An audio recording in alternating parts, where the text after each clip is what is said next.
अम्मोनीहरूले इस्राएललाई सताएका। फेरि इस्राएलीहरूले अराम, सिदोन र मोआबका र अम्मोनीहरू र पलिस्तीहरूका देवता देवीहरू तथा बाल र अस्तोरेत देवताहरूलाई पुजेर परमप्रभुको दृष्टिमा जुन कुरा खराब थियो त्यही गरे। तिनीहरूले परमप्रभुलाई त्यागे र उहाँको सेवा गरेनन्। यसै कारण परमप्रभु इस्राएलसँग क्रोधित हुनुभयो र उहाँले तिनीहरूलाई पलिस्तीहरू र अम्मोनीहरूको हातमा बेचिदिनुभयो, जसले त्यस वर्ष तिनीहरूलाई चकनाचुर पारे र दबाए। उनीहरूले यर्दनको पूर्वपट्टि एमोरीहरूको देशमा गिलादमा बस्ने सबै इस्राएलीहरूलाई 18 वर्षसम्म सताउँदै र अत्याचार गर्दै रहे। तब यहुदा, बेन्यामिन र एफ्राइममाथि आक्रमण गर्नलाई अम्मोनीहरू यर्दन पारी तरेर इस्राएल साह्रै सङ्कष्टमा पर्यो। अनि इस्राएलीहरूले सहायताको निम्ति परमप्रभुको पुकारा गरेर भने, हामीले तपाईँको विरुद्धमा पाप गरेका छौँ, हामीले आफ्ना परमेश्वरलाई त्यागेर बाल देवताहरूलाई पुजेका छौँ। परमप्रभुले इस्राएलीहरूलाई भन्नुभयो, जब मिश्री, एमोरी, अम्मोनी, पलिस्ती, सिदोनी, अमालेकी र मिद्यानीहरू सबैले तिमीहरूलाई अत्याचार गरे र तिमीहरूले सहायताको निम्ति मेरो पुकारा गर्यौ, तब मैले तिमीहरूलाई उनीहरूका हातबाट छुटाइन र? तर तिमीहरूले मलाई त्याग्यौ र अरू देवताहरूलाई पुज्यौ। यसैले अब म तिमीहरूलाई फेरि छुटाउने छैन। गएर तिमीहरूले चुनेका देवताहरूलाई सहायताको निम्ति पुकार र यिनीहरूले नै तिमीहरूका दुःखको समयमा बचाउन्। तर इस्राएलीहरूले परमप्रभुलाई भने, हामीले पाप गरेका छौँ, हामीलाई तपाईँले जे चाहनुहुन्छ त्यही गर्नुहोस्, तर हामी तपाईँलाई बिन्ती गर्दछौँ कि केवल अहिले हाम्रो उद्धार गर्नुहोस्। तब तिनीहरूले पराई देवताहरूलाई त्यागे र परम प्रभुको आराधना गरे, अनि उहाँले इस्राएलको दुर्गतिलाई अरू बढ्ता हेर्न सक्नु भएन। तब अम्मोनीहरू युद्धको निम्ति भेला भएर गिलादमा छाउनी हालेर बसे र इस्राएलीहरू चाहिँ भेला भएर मिस्पामा छाउनी हाले। तब गिलादका मानिसहरूका नायकहरूले आपसमा भने, जुन मानिसले अम्मोनीहरूलाई पहिले आक्रमण गर्ला त्यही नै गिलादका बासिन्दाहरूका शासक हुनेछ। न्यायकर्ता अध्याय 11। इप्ताले इस्राएलीहरूलाई अम्मोनीहरूका हातबाट छुटाएका। गिलादी इप्ता एक वीर योद्धा थिए। तिनी एक बेस्यातर्फका गिलादका छोरा थिए, तर गिलादकी स्वास्नीले पनि तिनका धेरै छोराहरू जन्माइन्। अनि जब तिनीहरू ठुला भए तब तिनीहरूले इप्तालाई धपाए। तिनीहरूले तिनलाई भने, हाम्रा पिताको घरमा तेरो केही हक छैन, त अर्की स्त्रीको छोरो होस्। यसैले आफ्ना दाजुभाइहरूदेखि बाँच्नलाई इप्ता भागेर तोब देशमा बस्न लागे र केही साहसी मानिसहरू तिनका चारैतिर भेला भए र उनीहरू तिनका पछि लागे। केही समयपछि अम्मोनीहरूले इस्राएलसित लडाईँ गरे। जब लडाईँ सुरु भयो तब गिलादका बुढापाकाहरू तोब देशबाट इप्तालाई ल्याउन गए। तिनीहरूले तिनलाई भने, आएर हाम्रा सेनापति हुनुहोस् र हामी अम्मोनीहरूसित लडाईँ गर्न सक्नेछौँ। तर इप्ताले गिलादका बुढापाकाहरूलाई भने, तिरस्कार गरेर तिमीहरूले मलाई मेरा पिताको घरबाट धपायौ। दुःख पाउँदा अब किन तिमीहरू म कहाँ आउँछौ? तिनीहरूले जवाफ दिए, तथापि अब हामी तपाईँतिर लागेका छौँ। हामीहरूसित आएर अम्मोनीहरूसँग लडाईँ गर्नुहोस् र तपाईँ गिलादका सारा बासिन्दाहरूका शासक हुनुहुनेछ। इप्ताले तिनीहरूलाई भने, यदि तिमीहरूले मलाई अम्मोनीहरूसित लडाईँ गर्न फकाएर लग्यौ र यदि परमप्रभुले उनीहरूलाई मेरो हातमा सुम्पिदिनु भयो भने के साँच्चै म तिमीहरूका शासक हुनेछु? गिलादका बुढापाकाहरूले फेरि इप्तालाई भने, परमप्रभु हामीहरूका बीचमा साक्षी हुनुहुन्छ। उहाँको शपथ खाएर भन्दछौँ कि हामी तपाईँले भन्नुभए चाहिँ गर्नेछौँ। तब इप्ता गिलादका बुढापाकाहरूका साथमा गएर मानिसहरूले तिनलाई आफ्ना शासक र सेनापति तुलाए र मिस्पामा परमप्रभुको उपस्थितिमा इप्ताले आफ्ना सबै कुरा दोहोऱ्याए। इप्ताले अम्मोनका राजा उनको तिनीहरूसित के झगडा थियो र उनले तिनीहरूको देशलाई आक्रमण गरे भनी सोध्नलाई दूतहरू पठाए। अम्मोनी राजाले इप्ताका मानिसहरूलाई यो जवाफ दिए, जब इस्राएलीहरू मिश्र देशबाट उक्लेर आए तब तिनीहरूले अर्नोनदेखि यब्बोक र यर्दन नदीसम्मका हाम्रो देश लिए। यो देश शान्तिसित हामीलाई फर्काइदेऊ। इप्ताले अम्मोनका राजा कहाँ दोस्रो पल्ट यसो भनेर दूतहरू पठाए, इप्ता यसो भन्नुहुन्छ, इस्राएलले न त मोआबीहरूको देश न अम्मोनीहरूको देश लिए, तर जब इस्राएलीहरू मिश्र देशबाट उक्लेर आए तब तिनीहरू उजाड स्थानबाट भएर लाल समुद्रमा गए र कादेशमा पुगे। तब तिनीहरूले उनको देशबाट छिरेर जानलाई अनुमति माग्न भनी एदोमका राजा कहाँ दूतहरू पठाए, तर एदोमका राजाले सुन्दै सुनेनन्। तिनीहरूले मोआबका राजा कहाँ पनि पठाए, तर उनी पनि राजी भएनन्। यसैले इस्राएल कादेशमा नै रहे। त्यसपछि तिनीहरू एदोम र मोआबको फेरा मारेर उजाड स्थानबाट भई मोआबका पूर्वपट्टि लागे। तिनीहरूले अर्नोनको पारिपट्टि छाउनी हाले, तर तिनीहरू मोआबीहरूको देशभित्र त पसेनन्, किनभने अर्नोन चाहिँ मोआबको सिमाना थियो। त्यसपछि इस्राएलले उनको देशबाट छिरेर आफ्नो ठाउँमा जान पाऊँ भनी हेशबोनमा शासन गर्ने एमोरीहरूका राजा सिहोनका दूतहरू पठाए। तर सिहोनले इस्राएललाई उनको देशबाट जानलाई विश्वास गरेनन्।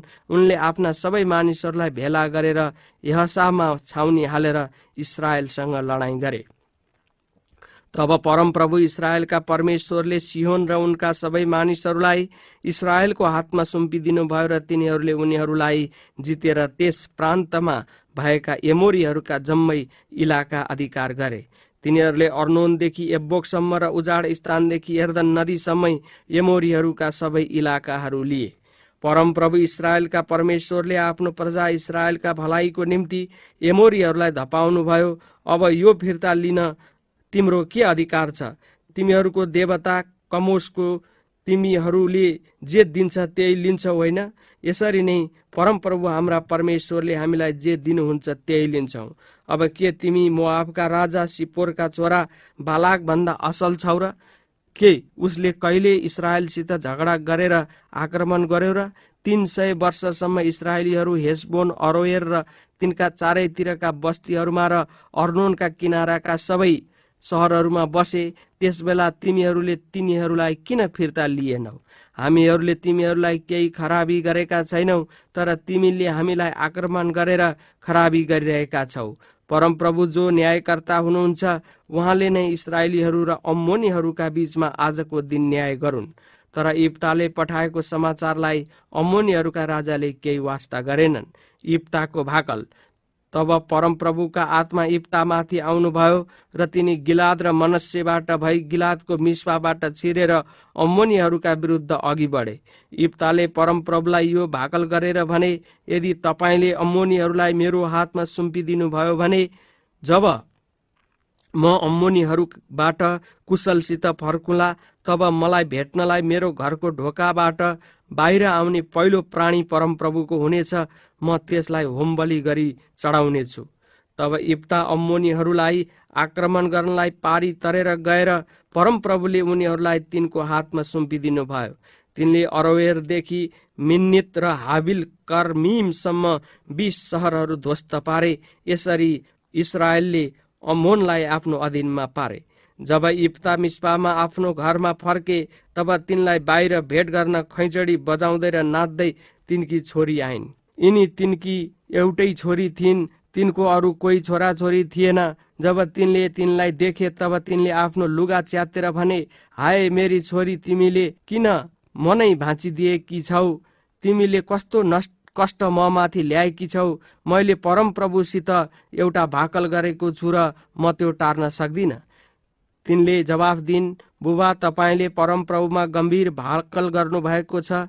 तपाईले त्यही अनुसार मलाई गर्नुहोस्, किनभने परमप्रभुले तपाईका शत्रु अम्मोनीहरूसँग बदला लिनुभएको छ। तर बुबा, ममाथि एउटा कृपा गर्नुहोस्। 2 महिनासम्म मलाई छोडिदिनुहोस् र म आफ्ना सहेलीहरूसित यी डाँडाहरूमा घुमफिर गर्न पाऊँ र म आफ्नो कुमारी अवस्थाको मृत्युमाथि शोक गर्न सकूँ।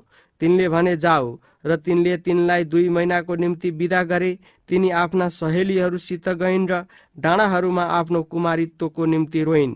2 महिनाको अन्त्यमा तिनी आफ्ना पिता कहाँ फर्केर आइन् र इप्ताले आफूले गरेको भाकल पूरा गरे। तिनी कुमारी थिइन्। यसैबाट इस्राएलका छोरीहरू प्रत्येक वर्ष 4 दिनसम्म गिलादी इप्ताकी छोरीको स्मृतिमा बाहिर जाने एउटा परम्परा भयो। न्यायकर्ता अध्याय 12। इप्ता र एफ्राइम।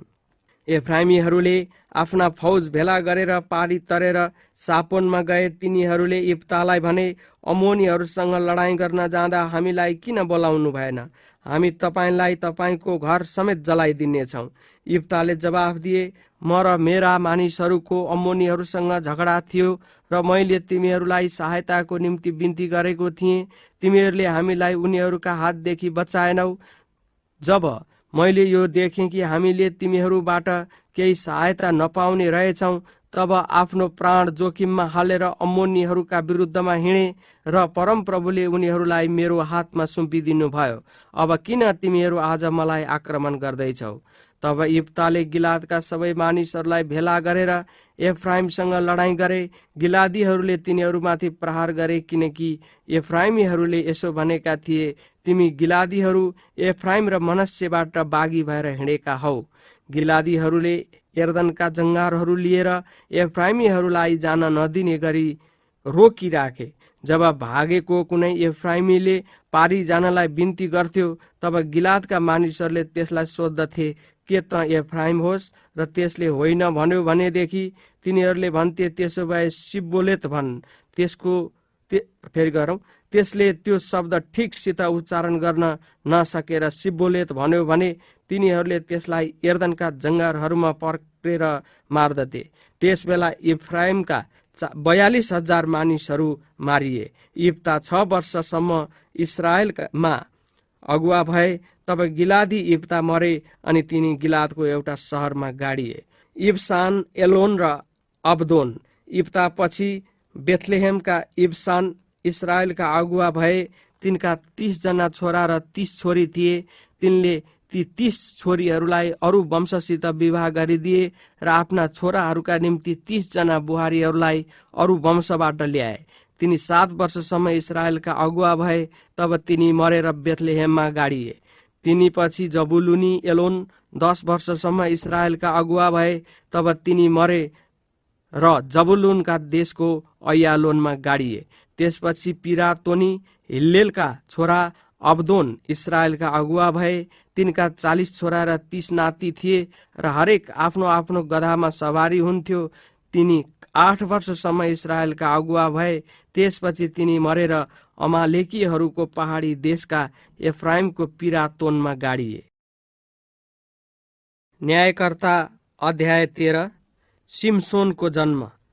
फेरि इस्राएलीहरूले परमप्रभुको दृष्टिमा जुन कुरा खराब थियो त्यही गरे र उहाँले तिनीहरूलाई 40 वर्षसम्म पलिस्तीहरूका हातमा सुम्पिदिनु भयो। दानको कुलका सोरामा बस्ने एकजना मानिस थिए जसको नाउँ मानोह थियो र जसकी स्वास्नी बाँझी थिइन् र तिनको कोही छोराछोरी थिएन। परमप्रभुका दूत ती स्त्री कहाँ देखा परेर तिनलाई भने, तिमी बाँझी छौ र तिम्रो कोही छोराछोरी छैन, तर तिमी गर्भवती हुनेछौ र एउटा छोरा जन्माउने छौ। अब मैले भने झैँ तिमीले गर्नु। होसियार हौ, दाखमध्ये वा अरू मत्याएको मध्य नपिउनु र कुनै अशुद्ध भोजन नखानु, किनभने तिमी गर्भवती हुनेछौ र एउटा छोरा जन्माउने छौ। त्यसको कपालमा छुरा नलागोस्, किनभने त्यो बालक जन्मेको दिनदेखि नै परमेश्वरको निम्ति अलग गरिएको एक नाजिरी हुनेछ।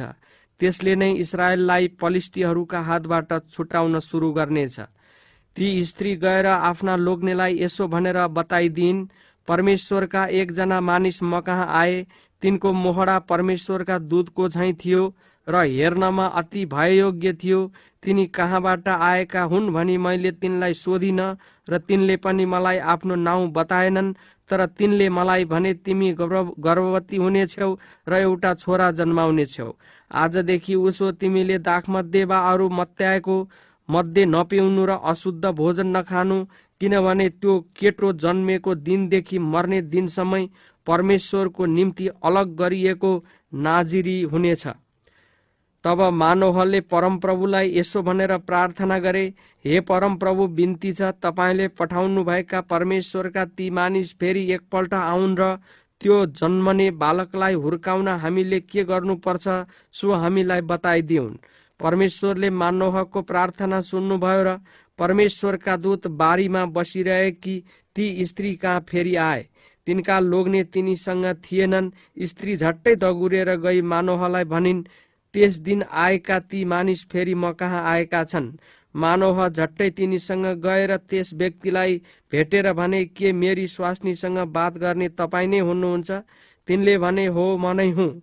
मानोहले भने, जब तपाईँको वचन पूरा हुनेछ तब त्यो केटाको जीवन र कामको नियम कस्तो हुनेछ? परमप्रभुका दूतले जवाफ दिएर भने, मैले जे भनेको छु सो कुरा तिम्री स्वास्नीले होसियारीसँग पालन गर्नुपर्छ। दाखको बोटबाट निस्केको केही पनि तिनले चाख्नु हुँदैन। तिनले दाखमध्ये वा अरू मत्याएको मध्य पिउनु हुँदैन। कुनै पनि अशुद्ध खानेकुरा तिनले खानु हुँदैन। मैले जे भनेको छु त्यो सबै तिनले गर्नुपर्छ। मानोहले परमप्रभुका दूतलाई भने, कृपा गरी पर्खनुहोस् र हामी तपाईँको निम्ति एउटा पाठो तयार गर्नेछौँ। परमप्रभुका दूतले जवाफ दिए, तिमीहरूले मलाई रोक्यौ भने पनि म तिमीहरूले चढाएको भोजन खान्न। तर तिमीहरूको इच्छा छ भने होमबलि तयार गर र त्यो परमप्रभुमा चढाओ। मानोहले तिनलाई परमप्रभुका दूत हुन् भनी चिनेनन्। तब मानोहले तिनलाई भने, तपाईँको नाउँ के हो? किनकि तपाईँको वचन पूरा भएपछि हामी तपाईँको आदर गर्न चाहन्छौँ। परमप्रभुका दूतले तिनलाई भने, तिमी किन मेरो नाउँ सोध्ने आँट गर्छौ? यो नाउँ समझदेखि बाहिर छ। तब मानोहले पाठो र उचित अन्नबलि लिएर ती चट्टानमाथि परमप्रभु कहाँ चढाए। अनि मानोह र तिनकी स्वास्नीले हेरिरहेकै बेलामा परमप्रभुले आश्चर्यमय काम गर्नुभयो। जब त्यस वेदीबाट स्वर्गतिर एउटा ज्वाला उठ्यो, तब ज्वालासँगै परमप्रभुका दूत मास्तिर गए। यो देखेर मानोह र तिनकी स्वास्नी घोप्टो परे। त्यसपछि परमप्रभुका ती दूत मानोह र तिनकी स्वास्नी कहाँ फेरि देखा परेनन् र मानोहले ती त परमप्रभुका दूत रहेछन् भनी थाहा पाए। तर तिनले आफ्नी स्वास्नीलाई भने, हामी त निश्चय नै मर्नेछौँ, किनभने हामीले परमेश्वरलाई देखेका छौँ। तर तिनकी स्वास्नीले जवाफ दिइन्, परमप्रभुले हामीलाई मार्ने नै इच्छा गर्नु भएको भए उहाँले हाम्रा हातका होम बलि र अन्न बलि ग्रहण गर्नुहुने थिएन र यी सबै कुरा देखाउनु हुने थिएन वा भन्नुहुने थिएन। ती स्त्रीले एउटा छोरा जन्माइन् र तिनको नाउँ सिमसोन राखिन्। त्यो बालक बढ्न लाग्यो र परमप्रभुले त्यसलाई आशिष दिनुभयो। अनि त्यो सोरा र एस्तोलको बीचमा भएको महनेह दानमा हुँदा परमप्रभुका आत्माले त्यसलाई प्रेरणा दिन लाग्नुभयो। न्यायकर्ता अध्याय 14। सिमसोन र तिम्नाकी स्त्री। सिमसोन तिम्नामा झरेर त्यहाँ तिनले एउटी पलिस्ती स्त्रीलाई देखे। जब तिनी फर्केर आए तब तिनले आफ्ना 12 आमालाई भने, मैले तिम्नामा एउटी पलिस्ती स्त्री देखेको छु र मलाई तिनीसँग विवाह गरिदिनुहोस्। तिनका आमा बाबुले तिनलाई भने, के हाम्रो आफ्नै कुटुम्बमा अथवा हाम्रै आफ्नो जातिमा कोही स्त्री छैन र खतना नभएका पलिस्तीहरूकी स्त्रीलाई तैँले विवाह गर्नुपर्छ? तर सिमसोनले आफ्ना बाबुलाई भने, ती स्त्री नै मेरो निम्ति ल्याइदिनुहोस्, तिनी नै मेरो निम्ति ठिक छिन्। पलिस्तीहरू जो त्यसबेला इस्राएलका शासक थिए, उनीहरूका विरुद्धमा परमप्रभुले मौका हेर्दै हुनुहुन्छ र यसमा परमप्रभुको हात छ भनी तिनका आमा बाबुलाई थाहा थिएन। सिमसोन आफ्ना आमा बाबुसँग तिम्नामा झरे र जब तिनीहरू त्यहाँका दाखबारीहरूमा पुगे तब एउटा जवान सिंहले गर्जँदै सिमसोनलाई झम्ट्यो। तब परमप्रभुका आत्मा झट्टै सिमसोनमा आउनुभयो र तिनको हातमा केही हतियार नभए तापनि तिनले त्यस सिंहलाई एउटा पाठालाई झैँ च्यातचुत गरिदिए। तर आफूले गरेको कुरो तिनले आफ्ना आमा बाबुलाई भनेनन्। त्यसपछि तिनी तल झरेर त्यस स्त्रीसँग बातचित गरेर त्यस स्त्रीले तिनलाई रिझाई। केही समयपछि त्यसलाई विवाह गर्नलाई तिनी फेरि तल झरे। त्यस सिंहको सिनु हेर्नलाई तिनी त्यतातिर लागेर त्यसमा मौरी समेतको चाका देखे। तिनले मह काटेर हात चाट्दै थिए। तब तिनी आफ्ना आमा बाबु कहाँ आइपुगे। तब तिनीहरूलाई पनि केही मह दिए र तिनीहरूले पनि खाए। तर आफूले त्यो मह सिंहको सिनुबाट काटेको कुरो तिनले तिनीहरूलाई बताएनन्।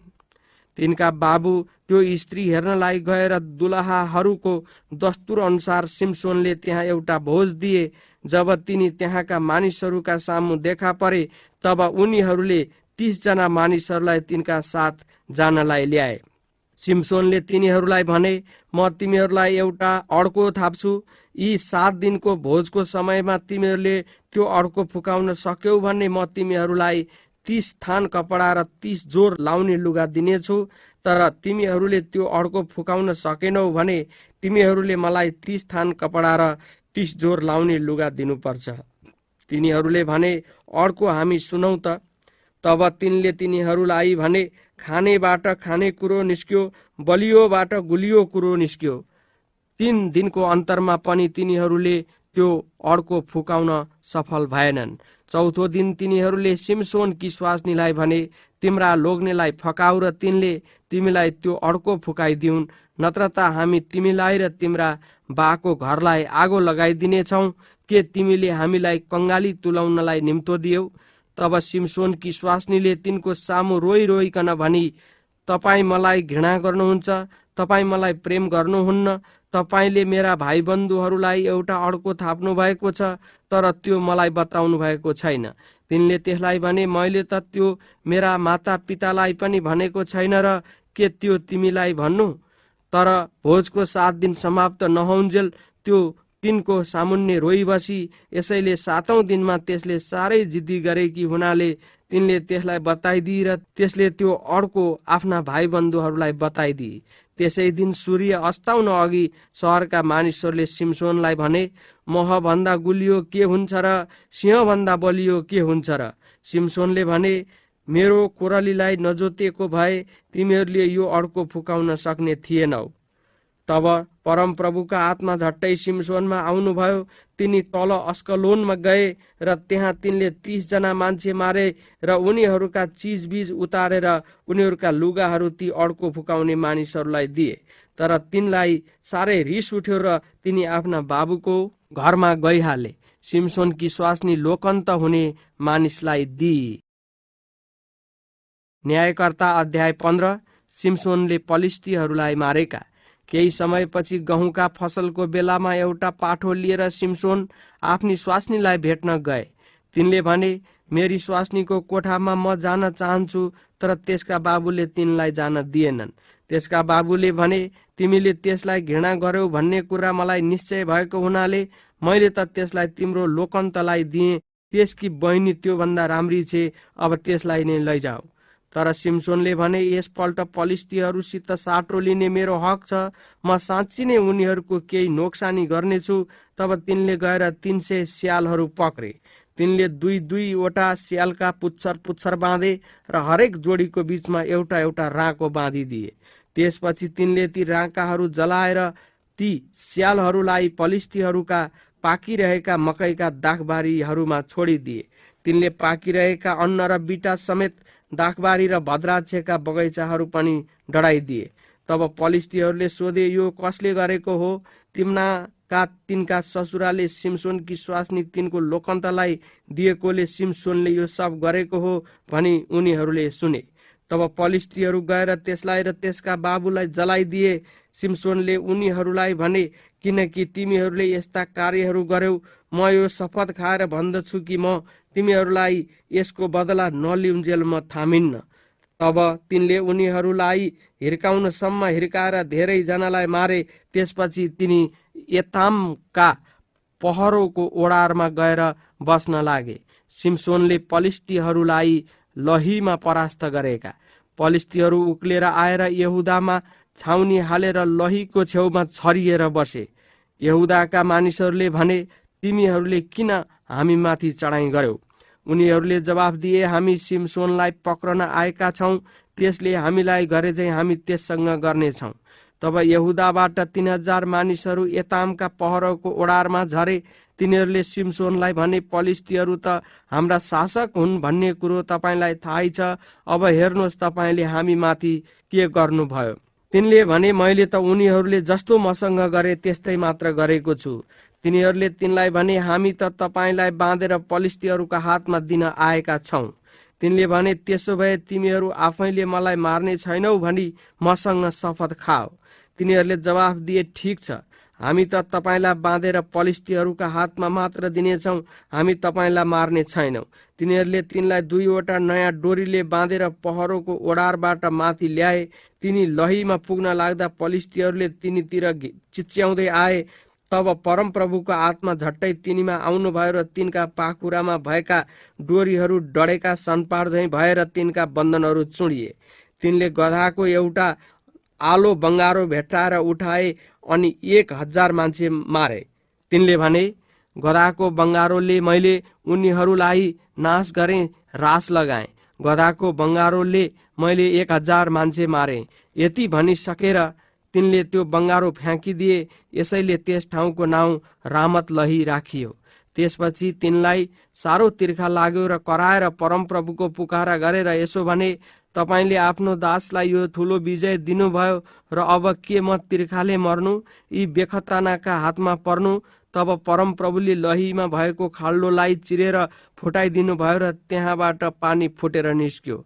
सिमसोनले त्यो पानी पिएर तिनको तागत फर्क्यो र तिनी फेरि ताजा भए। यसै कारण लहीको मूललाई आजको दिनसम्म पनि एन हकोरे भन्दछन्। पलिस्तीहरूको समयमा सिमसोन 20 वर्षसम्म इस्राएलका अगुवा भए। सिमसोनले गाजाको मूल ढोका बोकेर लगेका। एक दिन सिमसोन गाजामा गए र त्यहाँ तिनले एउटी बेस्यालाई देखेर रात बिताउनलाई त्यसकहाँ गए। सिमसोन आएको खबर गाजाका मानिसहरूले पाएर उनीहरूले तिनलाई घेरे र त्यस रातभरि सहरको मूल ढोकामा तिनलाई ढुकी बसे।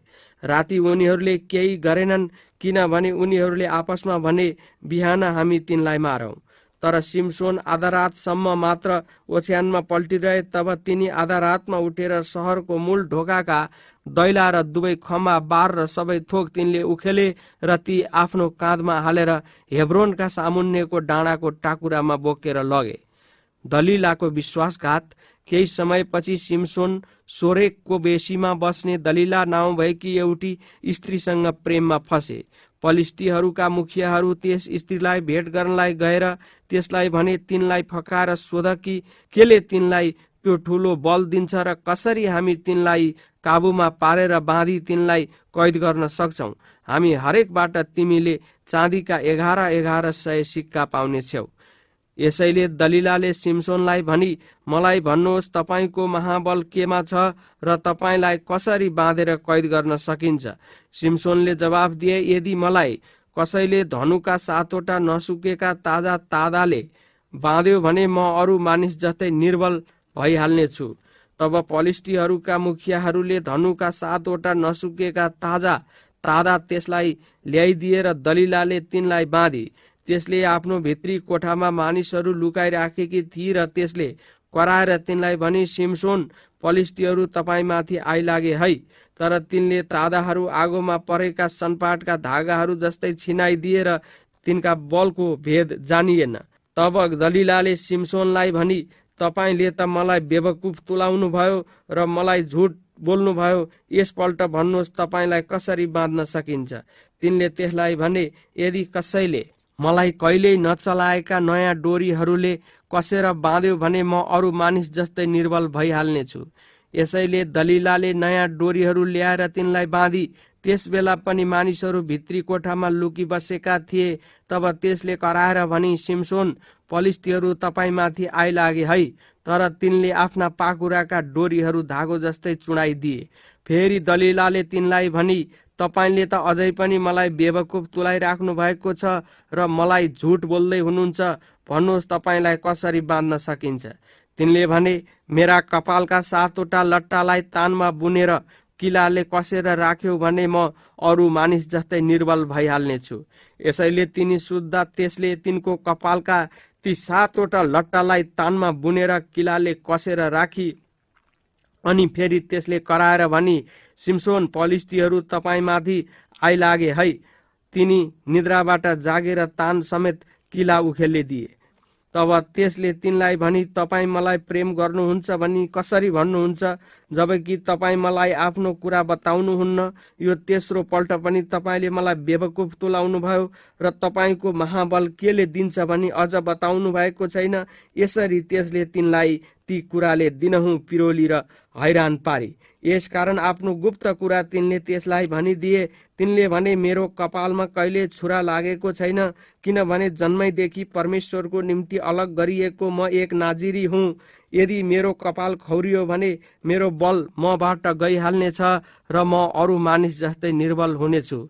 तिनले सबै गुप्त कुरा बताएका हुन् भनेर जब दलिलाले थाहा पाई, तब त्यसले पलिस्तीहरूका मुखियाहरूलाई डाकी पठाएर भनी, झट्टै आउनुहोस्, तिनले मलाई आफ्ना गुप्त कुरा बताएका छन्।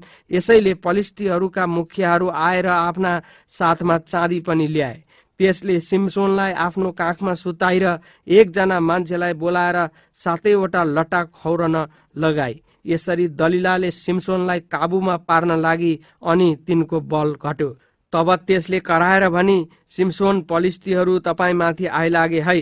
तिनी आफ्नो निन्द्राबाट जागेर भने, म सधैँ झैँ आफैलाई मुक्त गर्नेछु, तर परमेश्वरले तिनलाई छोडिसक्नु भएको छ भनी तिनलाई थाहा थिएन।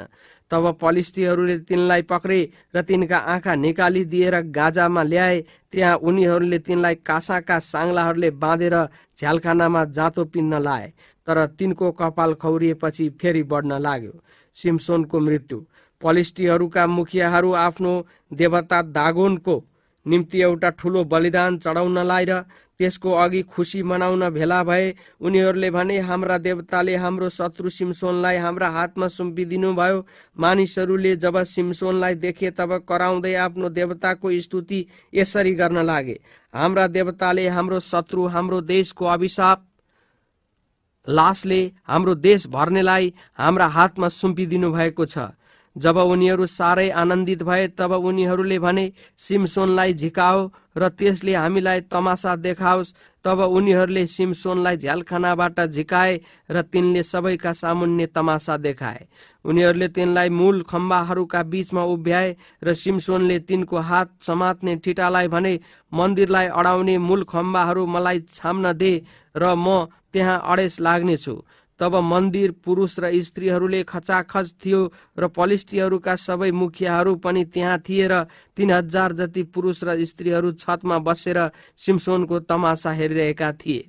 तब सिमसोनले परमप्रभुलाई पुकारेर भने, हे परमप्रभु परमेश्वर, मलाई याद गर्नुहोस्। हे परमेश्वर, मलाई अझै एकपल्ट मात्र शक्ति दिनुहोस् र म मेरा 2 आँखाका निम्ति यी पलिस्तीहरूमाथि एकैचोटि बदला लिन सकूं।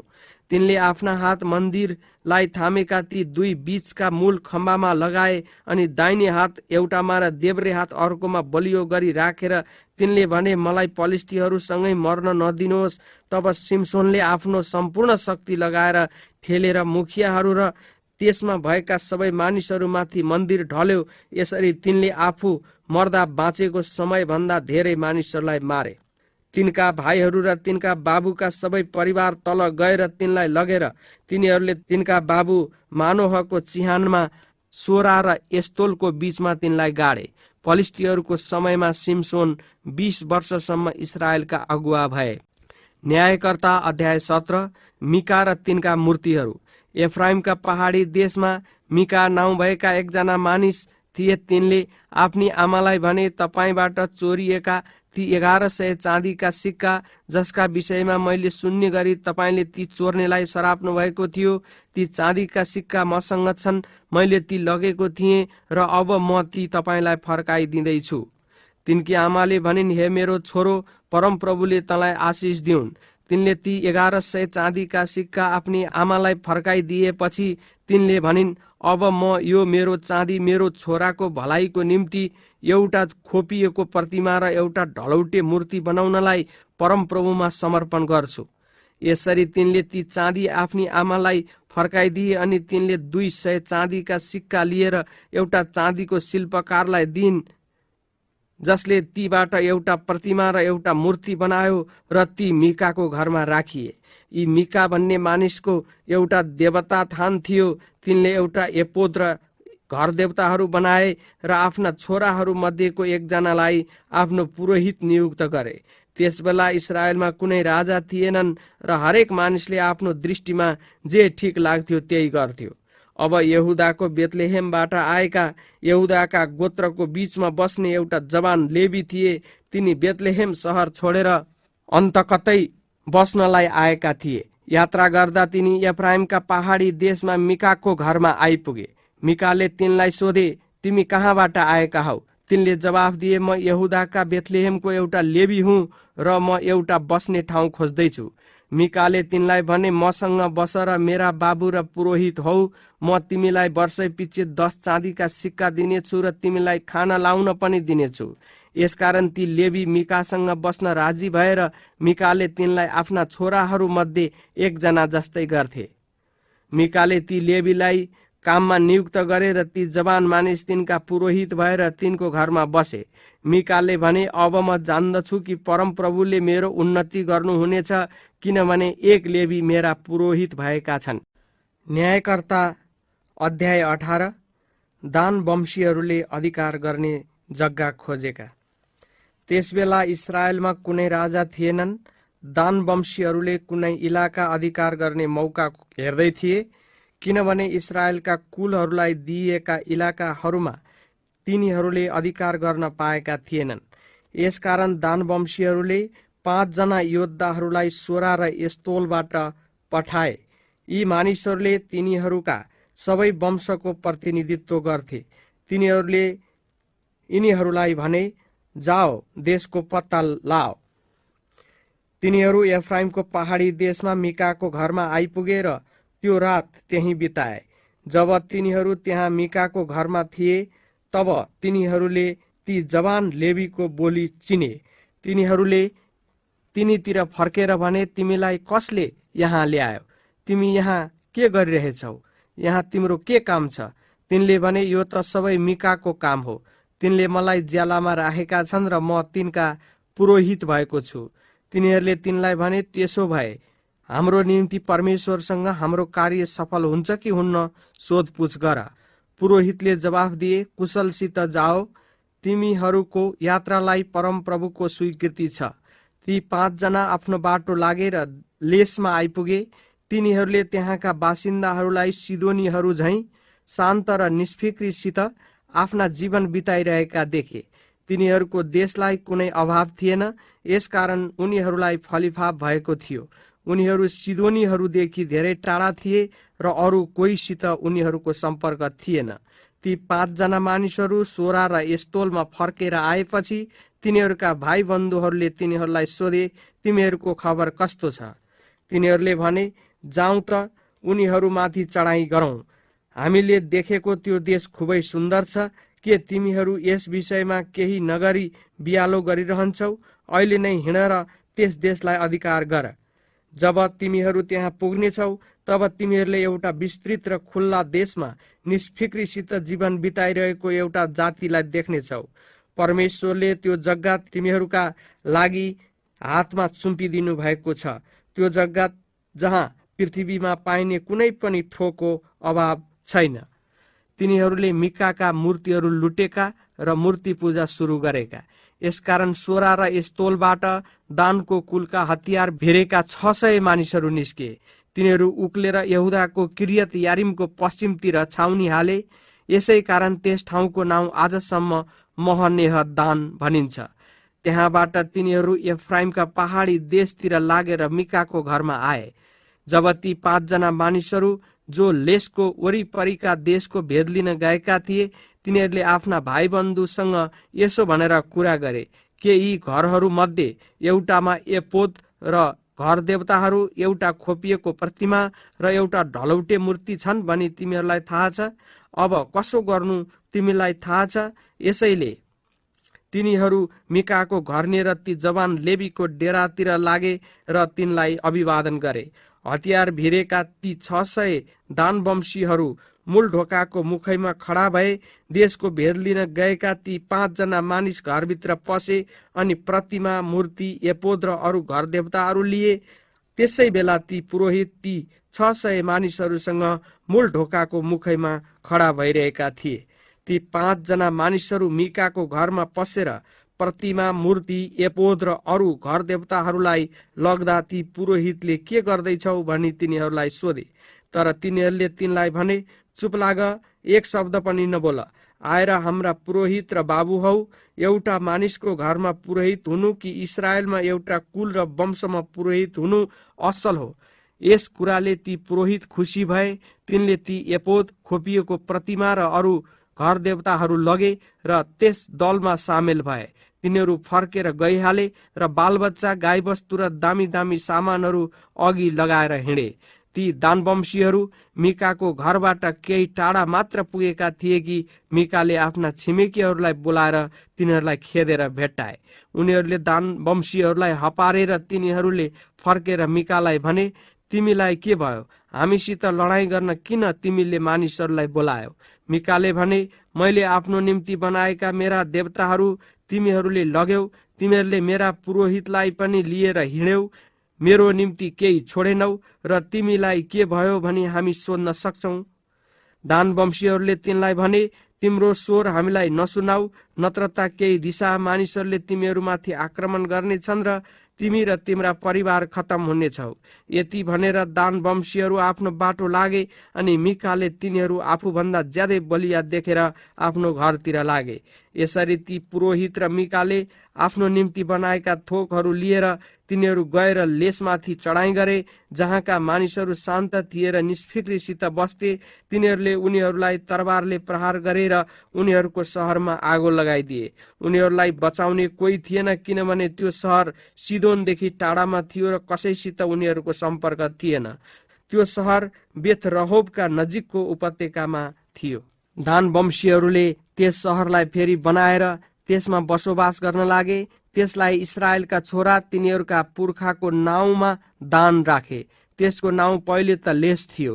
दानवंशीहरूले ती मूर्तिहरूलाई स्थापना गरे र इस्राएल जाति कैदमा नलगिएसम्म मोसाका छोरा गेर्सोमका छोरा जोनाथन र तिनका छोराहरू दानको कुलका पुजारी भए। अनि सिलोमा परमेश्वरको भवन रहुन्जेल तिनीहरूले मिकाले बनाएका मूर्तिहरूको पूजा गरे। न्यायकर्ता अध्याय 19। गिबामा भएको अत्याचार। त्यसबेला इस्राएलमा कुनै राजा थिएन। एफ्राइमको पहाडी देशको भित्री भागमा एउटा लेवी बस्थे, जसले यहुदाको बेथलेहेमबाट एउटी उपपत्नी आफ्नो निम्ति ल्याएका थिए। तर त्यो आफ्ना पतिप्रति अविश्वासी भई र तिनलाई छोडेर त्यो आफ्ना बाबुको घर यहुदाको बेथलेहेममा गएकी थिए। जब त्यो त्यहाँ बसेकी 4 महिना भइसकेको थियो, तब त्यसका पति आफ्ना नोकर र 2वटा गधा लिएर त्यसलाई मनाएर फर्काइ ल्याउन हिँडे। त्यस केटीले तिनलाई आफ्ना बाबुको घरमा ल्याइ र त्यसका बाबु चाहिँले तिनलाई देख्दा स्वागत गरे। त्यस केटीका बाबु तिनका ससुराले तिनलाई जिद्दी गर्दा तिनी उनीसँग त्यहाँ 3 दिन बसे। तिनी बसेको बेलामा तिनको खुबै राम्रो सत्कार भयो। चौथो दिन तिनीहरू सखारै उठेर बिदा हुनलाई तयार भए। तर केटीका बाबुले आफ्नो ज्वाइँलाई भने, जानुभन्दा पहिले केही खाऊ। यसैले तिनीहरू दुवै बसेर एकैसाथ खानपान गरे। तब केटीका बाबुले भने, एक रात अझै बसेर रमाइलो गर। जब तिनी जानलाई उठे तब तिनका ससुराले तिनलाई बस्ने आग्रह गरे र तिनी अझै एक रात बसे। 5औं दिन तिनी बिदा हुनलाई बिहानै उठे। तर केटीका बाबुले भने, पहिले केही खाऊ। यसैले तिनीहरू दिउँसो अबेरसम्म एकसाथ खाँदै र पिउँदै अलमल्ली रहे। तब ती मानिस आफ्नी उपपत्नी र नोकरसँग जानलाई उठे। तर तिनका ससुराले भने, हेर त साँझ हुनै लाग्यो। आजको रात यहीँ बिताएर दिल खुस पार र भोलि बिहानै उठेर घरतिर लाग। तर ती मानिस त्यो रात बस्न मानेनन्। तिनी उठेर हिँडिहाले र आफ्ना भारी लादेका 2 गधा र आफ्नी उपपत्नीसँग येबुस अर्थात् यरुसलेमतिर गए। जब तिनीहरू येबुसको नजिकै आइपुगे तब दिन धेरै ढल्किसकेको थियो र नोकरले आफ्ना मालिकलाई भन्यो, अब गएर येबुसीहरूको यस सहरमा रात बिताउँ। तर त्यसका मालिकले त्यसलाई भने, होइन, इस्राएलीहरू नभएको यस परदेशी ठाउँमा नजाउँ, बरु हामी गिबामा जाउँ। तिनले फेरि भने, आओ गिबा वा रामासम्म पुग्न प्रयत्न गरौँ र त्यहाँ रात बिताउँ। यसरी तिनीहरू अघि बढेर झमक्क रात परिहाल्यो। त्यसबेला तिनीहरू बेन्यामिनको गिबाको नजिकै थिए। तिनीहरू त्यहाँ रात बिताउनलाई पसे र गएर सहरको चोकमा बसे। तर कसैले पनि तिनीहरूलाई बास दिनलाई आफ्नो घरमा लगेनन्। यसै बीचमा एउटा बुढा मानिस आफ्नो खेतको कामबाट बेलुकी घर फर्किरहेका थिए। उनी एफ्राइमको पहाडी देशका थिए, तर गिबामा बस्थे, जहाँका मानिसहरू बेन्यामिनी थिए। उनले यसो मास्तिर हेरेर सहरको चोकमा ती यात्रीलाई देखेर तिनलाई कहाँबाट आएका र कहाँ जाने हो भनी सोधे। तिनले जवाफ दिए, हामी यहुदाको बेथलेहेमबाट एफ्राइमको पहाडी देशको भित्री भागतिर यात्रा गरिरहेका छौं। म त्यहाँकै हुँ। म यहुदाको बेथलेहेममा गएको थिएँ र प्रभुको घरमा फर्किरहेको छु, तर कसैले मलाई आफ्नो घरमा लगेको छैन। मसित गधाका निम्ति पराल र दाना छन्। तपाईका सेवकहरू अर्थात् मेरो आफ्नो र यस केटी र यस नोकरको निम्ति खानेकुरा र दाखमध्ये छन्। हामीलाई चाहिने कुरा हामीसितै छन् महाशय। ती बुढा मानिसले भने, मेरो घरमा आउनुहोस्, तपाईहरूलाई चाहिने सबै कुरा म दिनेछु। तपाईहरूले चोकमा रात बिताउनु पर्दैन। तब तिनलाई उनले घरभित्र लगेर गधालाई दाना पानी दिए। तिनीहरूले आफ्ना खुट्टा धोएर खानपान गरे। जब तिनीहरू यसरी खुसी मनाइरहेका थिए, तब त्यस सहरका कतिपय बदमाशहरूले त्यो घर घेरेर घरको ढोकामा धक्का दिँदै त्यस घरका धनीलाई कराउँदै यसो भने, तेरो घरमा पसेको त्यस मानिसलाई बाहिर निकाल, हामी त्यससँग सहवास गर्न चाहन्छौं। त्यस घरका धनीले बाहिर उनीहरू कहाँ निस्केर भने, होइन, मेरा मित्र हो, यस्तो दुष्ट काम नगर। यी मानिस त मेरा अतिथि हुन्, यस्तो अत्याचार नगर। यहाँ मेरी कन्या छोरी र यी मानिसहरू कि उपपत्नी छन्। म तिनीहरूलाई तिमीहरू कहाँ ल्याउने छु। तिनीहरूमाथि बलात्कार गर र तिमीहरूलाई जे मन लाग्छ गर, तर यी मानिसमाथि यस्तो अत्याचार नगर। तर ती मानिसहरूले उनको कुरा सुन्दै सुनेनन्। यसैले ती यात्रीले आफ्नी उपपत्नीलाई लिएर उनीहरू कहाँ पठाइदिए। उनीहरूले त्यससँग त्यस रातभरि बिहान नहुन्जेलसम्म सहवास गरे र त्यसलाई अत्याचार गरे। अनि बिहान भएपछि उनीहरूले त्यसलाई जान दिए। त्यो केटी मिरमिरे उज्यालोमा आएर आफ्ना स्वामी भएको घरको ढोकामा लडी र उज्यालो नभएसम्म त्यही लडिरही। त्यस स्त्रीका पति बिहानै उठेर आफ्नो यात्रामा जानलाई घरको ढोका खोले र तिनले आफ्नी उपपत्नीलाई संघारमा आफ्ना हात पसारेर लडिरहेकी देखे। तिनले त्यसलाई भने, उठ, हामी जाउँ। तर तिनले केही जवाफ पाएनन्। तिनले त्यसलाई उठाएर गधामाथि राखेर घरतिर लगे।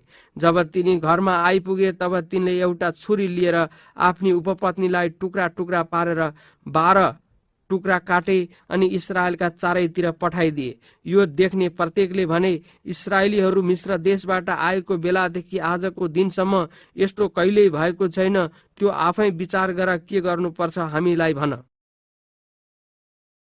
न्यायकर्ता अध्याय 20। बेन्यामिनीहरूलाई मारेर यस अत्याचारको बदला लिएको।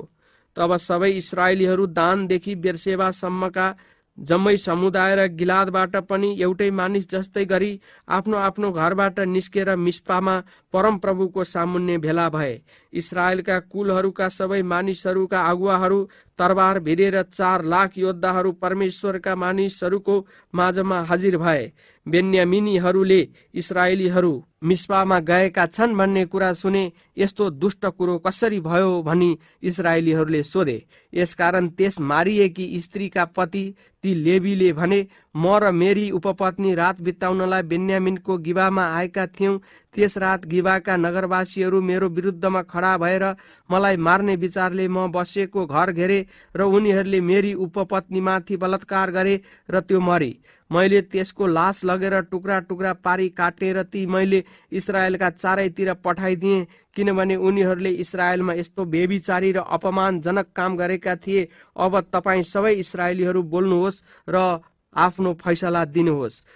तब सबै मानिसहरू एउटै मानिस चाहिँ खडा भएर भने, हामी मध्येको एकजना पनि आफ्नो घरमा फर्केर जाने छैन, एउटै पनि आफ्नो घरमा फर्केर जाने छैन।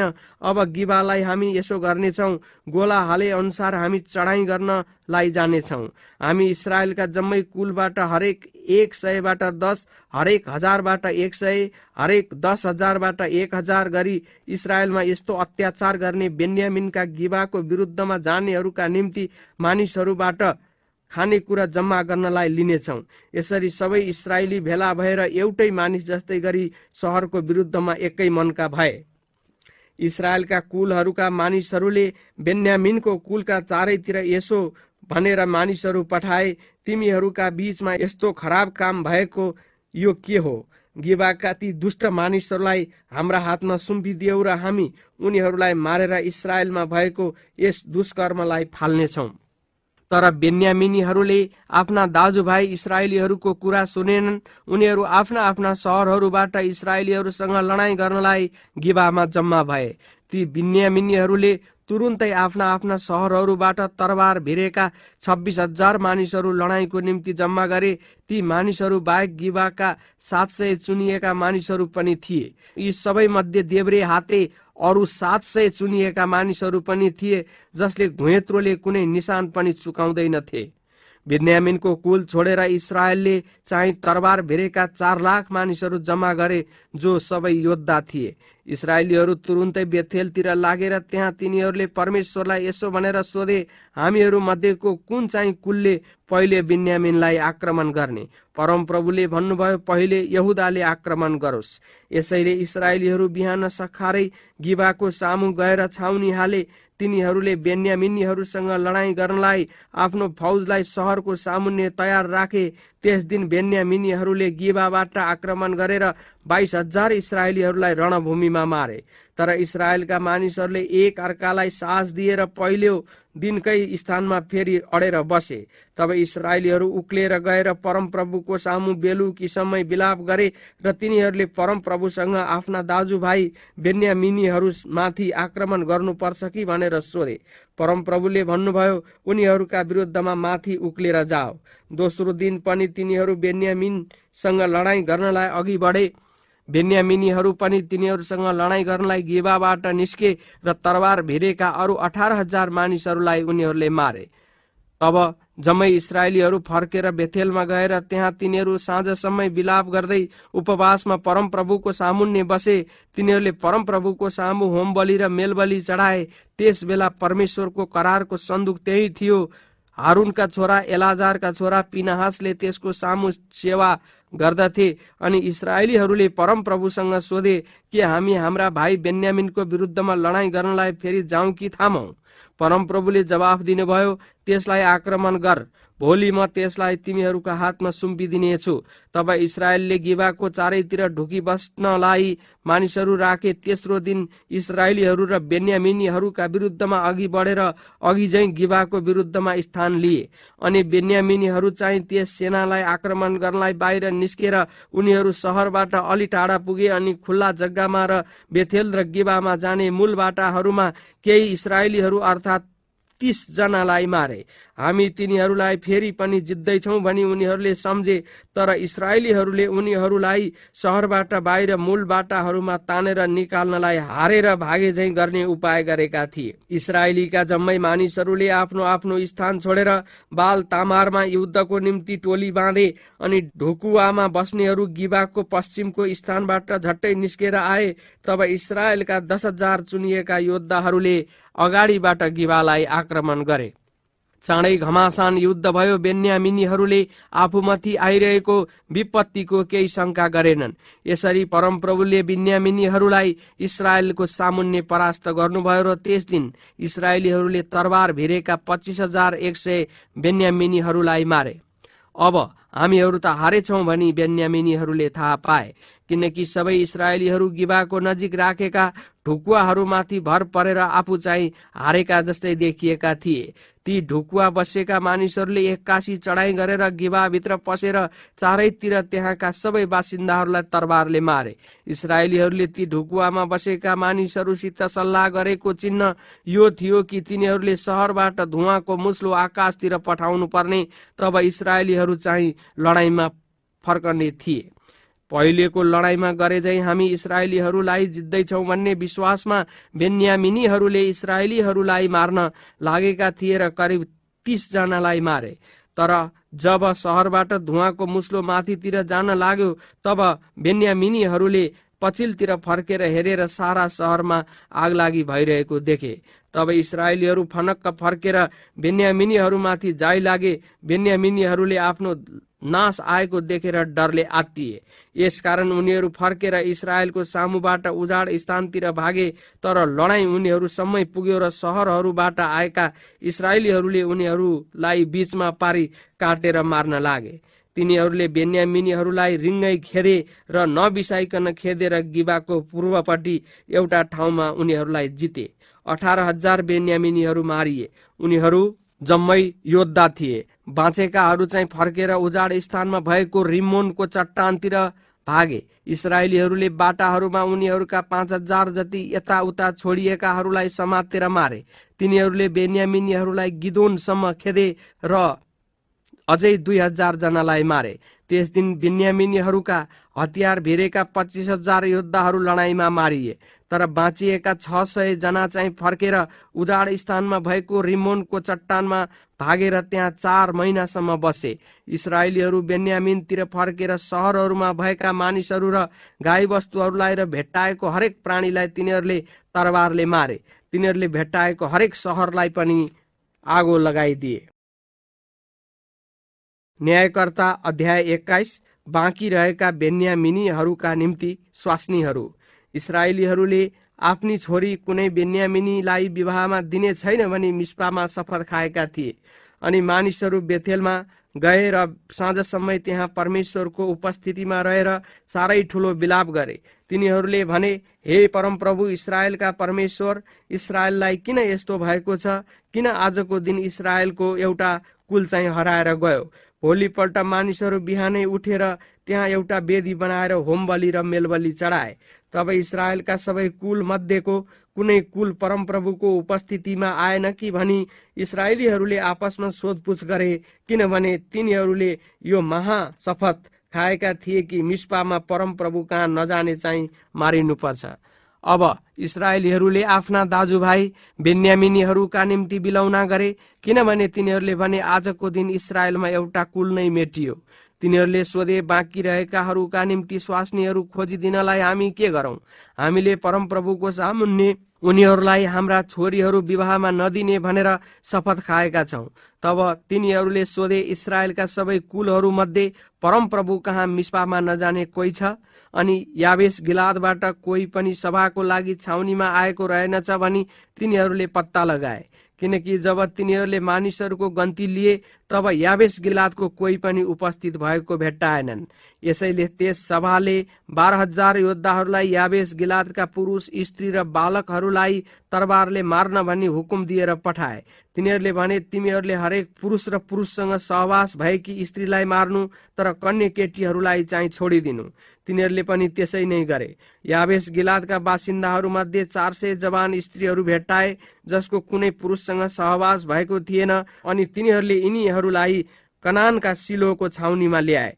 तब जम्मै सभाले रिम्मोनको चट्टानमा भएका बेन्यामिनीहरूलाई शान्तिको प्रस्ताव गर्न डाकी पठाए। यसकारण बेन्यामिनीहरू फर्केर आएर उनीहरूलाई याबेस गिलादका ती स्त्रीहरू दिए जो बचाइएका थिए, तर उनीहरूका निम्ति ती यथेष्ट भएनन्। मानिसहरू अझै पनि बेन्यामिनको निम्ति बिलौना गरिरहे, किनभने इस्राएलका कुलहरूमा परमप्रभुले यो फाटो गरिदिनु भएको थियो। अनि सभामा धर्मगुरुहरूले भने, बाँकी रहेकाहरूका निम्ति स्वास्नीहरू खोजिदिनलाई के गरौं? बेन्यामिनका सबै स्त्रीहरू त मारिए। तिनीहरूले भने, भागेर बाँचेका बेन्यामिनीहरूका उत्तराधिकार हुनै पर्छ, नत्र त इस्राएलीहरू मध्येको एउटा कुल मेटिएर जानेछ। हामी आफ्ना छोरीहरू उनीहरूलाई विवाह गरिदिन सक्दैनौ, किनभने कुनै बेन्यामिनीलाई आफ्नी छोरी दिने मानिसमाथि शराप आउनेछ भनी हामीले शपथ खाएका छौं। तब बेथेलको उत्तरतिर, बेथेलदेखि सकेम जाने मूल बाटोको पूर्वतिर, लबोनाको दक्षिणतिर भएको सिलोमा परमप्रभुको निम्ति प्रतिवर्ष हुने चाडको तिनीहरूलाई याद आयो। यसैले तिनीहरूले बेन्यामिनीहरूलाई भने, गएर दाखबारीहरूमा लुकी बस। जब सिलोका केटीहरू नाच्नलाई आउँछन्, तब दाखबारीहरूबाट झट्टै निस्केर तिमीहरू हरेकले आफ्नी आफ्नी स्वास्नी तुलाउनलाई एउटी एउटीलाई पक्र। तब आफ्नो घर बेन्यामिनको देशतिर जाओ। त्यसपछि यदि तिनीहरूका बाबु वा दाजुभाइहरू आएर हामीलाई उजुर गरे भने हामी भन्नेछौँ, उनीहरूमाथि दया गरी हामीलाई सहायता गर्नुहोस्, किनकि लडाईँमा उनीहरूका निम्ति हामीले स्वास्नी ल्याइदिन सकेनौं। तपाईँ निर्दोष हुनुहुन्छ, यसकारण तपाईँले आफ्ना छोरीहरू दिनु भएन। ती बेन्यामिनीहरूले यी सबै गरे। तिनीहरू नाचिरहेको बेलामा उनीहरू हरेकले आफ्नी स्वास्नी तुलाउनलाई एउटी एउटी कन्यालाई पक्रेर लग्यो। तब उनीहरू आफ्नो बाटो लागेर उनीहरूको पैतृक सम्पत्ति भएको ठाउँमा फर्केर आफ्ना सहरहरूलाई फेरि बनाएर तिनमा बसोबास गरे। त्यसबेला इस्राएलीहरू पनि आफ्ना आफ्ना कुल र घराना गरी छुटिएर हरेक आफ्नो आफ्नो पैतृक सम्पत्ति भएको ठाउँमा गए। ती दिनमा इस्राएलमा कुनै राजा थिएन र हरेक मानिसले आफ्नो दृष्टिमा जे ठिक लाग्यो त्यही गर्दथ्यो।